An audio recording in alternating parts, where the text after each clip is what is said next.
గుండెకు ఆపరేషన్ అంటే నిన్న మొన్నటి దాకా ఛాతీ ఎముకను చీల్చి గుండెకు చేరుకొని ఆపై చివరగా సర్జరీ చేయాల్సి వచ్చేది. ఇలాంటప్పుడు సహజంగానే రక్తం ఎక్కువగా పోతుంది. దీనికి తోడు ఎక్కువ రోజులు హాస్పిటల్లోనే ఉండాల్సి వస్తుంది. ఇన్ఫెక్షన్ల బెడద కూడా ఎక్కువగానే ఉంటుంది. ఫలితంగా కోలుకోవడానికి ఎక్కువ కాలం పడుతుంది. అయితే మినిమల్ ఇన్వేజివ్ టెక్నాలజీ ఈ కష్టాలన్నిటికీ చెక్ పెట్టేసింది. ఛాతిని ఏమాత్రం తెరవకుండా కేవలం చిన్న చిన్న రంధ్రాల సాయంతో డాక్టర్లు ఇవాళ చాలా తేలికగా గుండెకు ఆపరేషన్లు చేసేస్తున్నారు. ఇటు డాక్టర్లకు అటు పేషెంట్లకు ఎంతగానో ఉపయుక్తంగా ఉంటున్న మినిమల్ ఇన్వేసివ్ కార్డియాక్ సర్జరీల గురించి ఇప్పుడు తెలుసుకుందాం.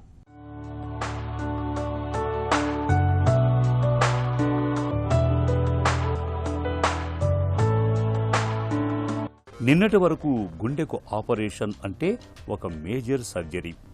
ఛాతీపై నిలువుగా పెద్ద కోత పెట్టి ఆపై ఛాతీ ఎముకను చీల్చి గుండెను చేరుకోవాల్సి వచ్చేది. ఆపై ఓవైపు లోపల రక్తాన్నంతా తోడుతూ మరోవైపు బాటిళ్ల కొద్దీ బయట నుంచి రక్తాన్ని ఎక్కిస్తూ గంటల తరబడి నిలబడి ఆపరేషన్ చేయాల్సి వచ్చేది. ఇదంతా డాక్టర్లదే కదా శ్రమ, పేషెంట్కి ఏమీ కష్టాలు లేవనుకోవటానికి లేదు. ఆపరేషన్ టైంలో చర్మంపై పెట్టే కోతలు, గాయాల తాలూకు నొప్పుల్ని పళ్ల బిగువున భరిస్తూ వారాలు నెలల తరబడి ఆసుపత్రిలో మంచానికి అతుక్కుపోవాల్సి వచ్చేది. ఈ మధ్యకాలంలో ఇన్ఫెక్షన్ల బెడద ఎటూ ఉంటుంది. ఇక కోతలు, గాయాల తాలూకు మచ్చలు, ఉబ్బెత్తుగా పెరిగే కొయ్యకండలు, ఈ సమస్యలు ఇటూ ఉంటాయి. అయితే ఇదంతా గతం అంటున్నారు నేటి తరం సర్జన్లు. మినిమల్ ఇన్వేజివ్ టెక్నాలజీ అందుబాటులోకి వచ్చిన నేపథ్యంలో సాధ్యమైనంత తక్కువ కోతలతో కీలకమైన గుండెకు అతి సులువుగా సర్జరీ చేయడం సాధ్యపడుతోంది. అంతకుముందు హార్ట్ సర్జరీలు అంటే ఏంటంటే అంత ఓపెన్ కన్వెన్షనల్ స్టెర్నాటమీ చేసి బోన్ కట్ చేసి ఓపెన్ చేసి బైపాస్ మెషిన్ వాడి హార్ట్ని ఆపి లోపల ఉన్న కవటం ఏదైతే లెఫ్ట్ సైడ్లో ఉన్న 2 అయోటిక్ కానీ మైటల్ కానీ లేకపోతే రైట్ సైడ్లో ఉన్న వాల్వ్ రిపేర్ చేయడానికి దేనికైనా కానీ మనం కన్వెన్షనల్గా స్టెర్నాటమీ అని అంటాం, ఇక్కడ నుంచి వెళ్ళి చేసేవాళ్ళం. ఇప్పుడు మోస్ట్లీ అన్ని వాల్వ్ సర్జరీ, ఏ వాల్వ్ సర్జరీ అయినా ఓపెన్ చేసి చేయాల్సిన అవసరం అయితే లేదు. మినిమల్ ఇన్వేజివ్ సర్జరీస్ అని వచ్చినాయి. ఈ రైట్ సైడ్ నుంచి చిన్న ఒక 5 సెంటీమీటర్స్ ఇన్సిషన్ రిప్స్ మధ్యలో నుంచి వెళ్ళి లోపల వాల్వ్ ఏదైతే ఉందో ఆ వాల్వ్ రీప్లేస్ చేస్తాము. టిష్యూ వాల్వ్ కానీ మెటల్ వాల్వ్ కానీ దాంతో రీప్లేస్. దీనివల్ల వచ్చిన అడ్వాంటేజ్ ఏంటంటే బోన్ హీల్ అవ్వడానికి యూజువల్గా 1 month to 2 months టైం పడుతుంది. పేషెంట్కి పోస్ట్ ఆప్గా బాగా పెయిన్ ఉంటుంది. డెఫినెట్గా ఎంత పెయిన్ కిల్లర్స్ ఇచ్చినా కానీ పెయిన్ ఉంటుంది. ఆ 1.5 months వాళ్ళకి రికవర్ అవ్వడానికి టైం పడుతుంది, వాళ్ళ వర్క్కి వెళ్ళడానికి కానీ దేనికైనా. ఈ మినిమల్ ఇన్వేజివ్ వల్ల ఏంటంటే అసలు ఏ బోను కట్ చేయము, రిప్స్ మధ్యలో నుంచి వెళ్తాము. సో రికవరీ అనేది జస్ట్ 2-3 weeksలోనే వాళ్ళు రికవర్ అయిపోయి వాళ్ళ వర్క్ వాళ్ళు చేసుకోగలరు. సో పోస్ట్ ఆప్గా పెయిన్ తక్కువ ఉంటుంది, రికవరీ చాలా క్విక్గా ఉంటుంది. సో ఓన్లీ వాళ్ళు కవటం సర్జరీ కోసమనే కాదు, బట్ కార్డియాక్ సర్జరీలో అన్ని సర్జరీస్లోని ఇప్పుడు కార్డియాక్ ట్యూమర్ అవ్వచ్చు, లేదా బైపాస్ సర్జరీస్ అవ్వచ్చు, కవటం రీప్లేస్ చేయడానికి సర్జరీస్ అవ్వచ్చు, ప్రతి సర్జరీలు ఇప్పుడు మినిమల్ ఇన్వేజివ్లో చేసే ఆప్షన్స్ వచ్చాయి. మినిమల్లీ ఇన్వేజివ్ టెక్నాలజీ సాధ్యమైనంత తక్కువ కోతను పెట్టి సర్జరీ చేయడం అన్నది. ఈ విధానంలోని ప్రాథమిక సూత్రం సంప్రదాయక ఓపెన్ సర్జరీలో దాదాపు 15 అంగుళాలకు పైనే చర్మంపై కోతలు పెట్టాల్సి వస్తుంది.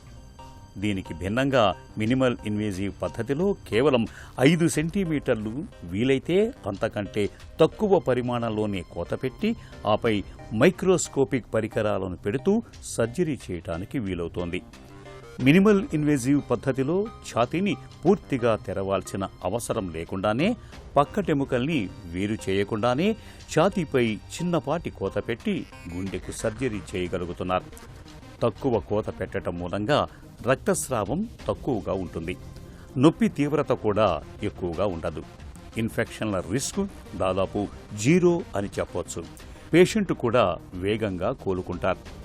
ఇంతకు ముందులాగా వారాలు నెలల తరబడి ఆసుపత్రి గదికి మంచానికి అంకితం అవ్వాల్సిన అగత్యం ఉండదు. ప్రస్తుతం ఉన్న గుండె జబ్బుల్లో అంటే బైపాస్ సర్జరీలకి ఈ కవటం మార్చడానికి కానీ, లేదు కార్డియాక్ ట్యూమర్స్ ఎక్కువగా మిక్సోమాలు అంటాం, right side right atrial myxoma, left atrial మిక్సోమాలు అని ఉంటాయి. సో ఈ మిక్సోమాస్ తీయడానికి కానీ, లేదు హార్ట్లో హోల్ ఉంది అని చెప్తారు. చిన్న వయసు నుంచే హార్ట్లో హోల్ ఉంది, వాళ్ళకి ముందు తెలియలేదు, 30 ఏళ్ళు 40 ఏళ్ళ వయసులో వేరే సర్జరీకో ఏదో ప్రిలిమినరీ దానికో ఎక్కువ చేయించుకుని దాంట్లో ఇన్సిడెంటల్గా వాళ్ళ హార్ట్లో హోల్ ఉందని తెలిసి ఐ క్లోజ్ చేయడానికి కూడా మనం మినిమల్ ఇన్వేజివ్లో క్లోజ్ చేయొచ్చు. సో ప్రతి హార్ట్ సర్జరీ రెగ్యులర్గా చేసే అన్ని హార్ట్ సర్జరీస్కి మినిమల్ ఇన్వేజివ్ ఆప్షన్స్ అయితే ఇవ్వచ్చు. వీటికి ఫ్యూచర్లో కాంప్లికేషన్స్ వచ్చే ఇవేమి ఉండవండి. ఒక కాంప్లికేషన్ కన్వెన్షనల్ దాంట్లో వచ్చే కాంప్లికేషన్ ఏంటంటే మనకు బోన్ కట్ చేస్తే బోన్ హీల్ అవ్వకపోవడం, ఇక్కడ ఏమన్నా బోన్ హీల్ అవ్వక అక్కడ ఇన్ఫెక్షన్ వచ్చి స్కిన్ ఇన్ఫెక్షన్ రావడం, ఇవి ఎలా అయితే ఉంటాయో ఇటు నుంచి మినిమల్ ఇన్వేజివ్లో కూడా మనం ఇటు నుంచి వెళ్ళినప్పుడు ఆ స్కిన్ ఇన్ఫెక్షన్స్ కానీ అంటే మనం ఏదైనా కుట్లేసిన దగ్గర హీల్ ఒక ఇన్ఫెక్షన్స్ రావడం కానీ ఇలాంటి కాంప్లికేషన్సే ఉంటాయి. దీనికి ప్రత్యేకంగా సపరేట్గా కాంప్లికేషన్స్ అనేవి అయితే ఉండవు.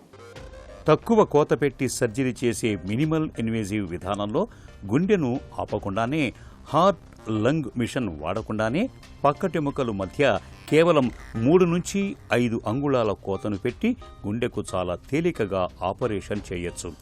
గుండెకు సంబంధించినంత వరకు దాదాపు 90% సమస్యల్ని మినిమల్లీ ఇన్వేజివ్ సర్జరీలతో సరిచేయొచ్చు. 1 లేదా 2 కరోనరీ ధమనుల్లో అడ్డంకులు ఉన్నప్పుడు, ప్రధానంగా బైపాస్ సర్జరీ, కవాటాల మార్పిడి, గుండె పైగదుల్లో రంధ్రాలను పూడ్చడానికి మినిమల్లీ ఇన్వేజివ్ టెక్నాలజీ బాగా ఉపయుక్తంగా ఉంటుంది. అయితే కేవలం చిన్నపాటి రంధ్రాల సాయంతో చేసే ఈ మినిమల్లీ ఇన్వేజివ్ సర్జరీలతో దుష్ఫలితాలు ఏవైనా ఉంటాయా అన్న సందేహం మనలో చాలామందికి ఉంటుంది. నిజానికి ఏ ఆపరేషన్లో అయినా సమస్యలు వచ్చే రిస్కు 2% వరకు ఉంటుంది. మినిమల్లీ ఇన్వేజివ్ సర్జరీలో కూడా ఈ రిస్క్ ఉంటుందని గుర్తుంచుకోవాలి. మినిమల్ ఇన్వేజివ్ హార్ట్ సర్జరీలకు పరిమితాలంటే జబ్బును బట్టండి. ఇప్పుడు కవటం మార్పిడి ఉందనుకోండి, లెఫ్ట్ సైడ్ అంటే మైట్రల్ వాల్వ్ కానీ అయోటిక్ వాల్వ్ కానీ మనం రీప్లేస్ చేయాలి అనుకుంటే వాటికి పరిమితులు ఏముంటాయి అంటే అనాటమీ ఎలా ఉంది, ఇప్పుడు అయోటిక్ వాల్వే ఉంది, ఇప్పుడు ఆ అయోటా ఎలా ఉంది, అది యాన్యులస్ అని చూస్తాం, ఆ యాన్యులస్ చిన్నగా ఉంది అంటే కవటం మనం పెట్టేది ఏమన్నా చిన్న సైజులో ఉందా, అయోటాని ఏమన్నా మనం సైజు పెంచి పెద్ద కవటం పెట్టాలా అనే దాన్ని బట్టి డెసిషన్స్ తీసుకుంటాం. ఇప్పుడు అయోటా సైజ్ చిన్నగా ఉంది, మనం దాన్ని రూట్ ఎన్లార్జ్మెంట్ అంటాం, అలా రూట్ ఎన్లార్జ్మెంట్ చేసి పెద్ద కవటం పెట్టాలి. లేదు కవటం ఒకటే కాదు, వాళ్ళకి యాంజియో చేస్తే రక్తనాళాల్లో బ్లాకులు కూడా ఉన్నాయి, సో కవటం మార్చాలి, రక్తనాళాలకు బైపాస్ చేయాలి, ఇలా మల్టిపుల్ ప్రొసీజర్స్ చేయాలి అని అన్నప్పుడు మనం మినిమల్ ఇన్వేజివ్ ఆప్షన్స్ ఇవ్వలేం. సో ఓన్లీ కవటం మార్పిడి అంటే డెఫినెట్గా 100% అన్ని కవటం మార్పిడికి మనం మినిమల్ ఇన్వేజివ్ ఆప్షన్లో చేయొచ్చు. లెఫ్ట్ సైడ్లో ఉన్న వాల్వ్ కానీ రైట్ సైడ్ దానికి రిపేర్ కానీ.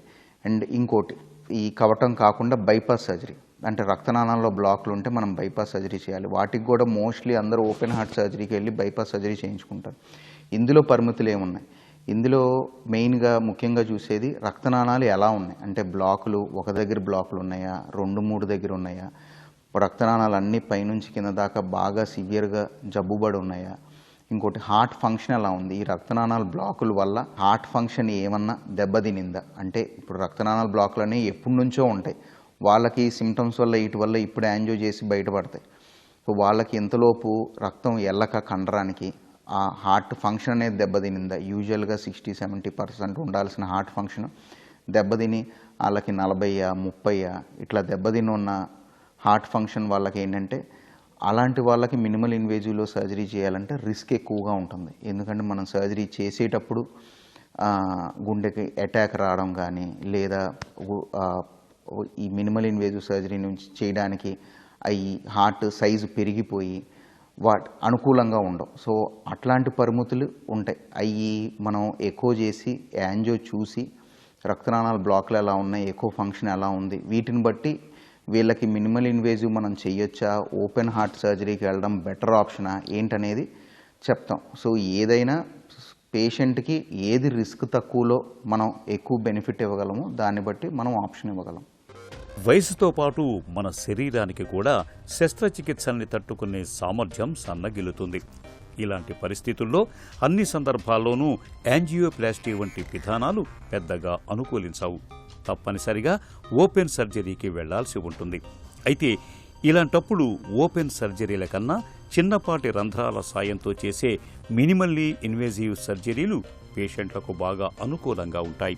తక్కువ కోత, త్వరగా కోలుకోవటం, ఇన్ఫెక్షన్ల ముప్పు తక్కువగా ఉండటం, మినిమల్ ఇన్వేజివ్ టెక్నాలజీతో ఉన్న ఈ అనుకూలతలు పెద్ద వయసులో గుండె జబ్బుల సుడిగండాల్ని సులువుగా దాటేందుకు ఎంతగానో ఉపకరిస్తాయి.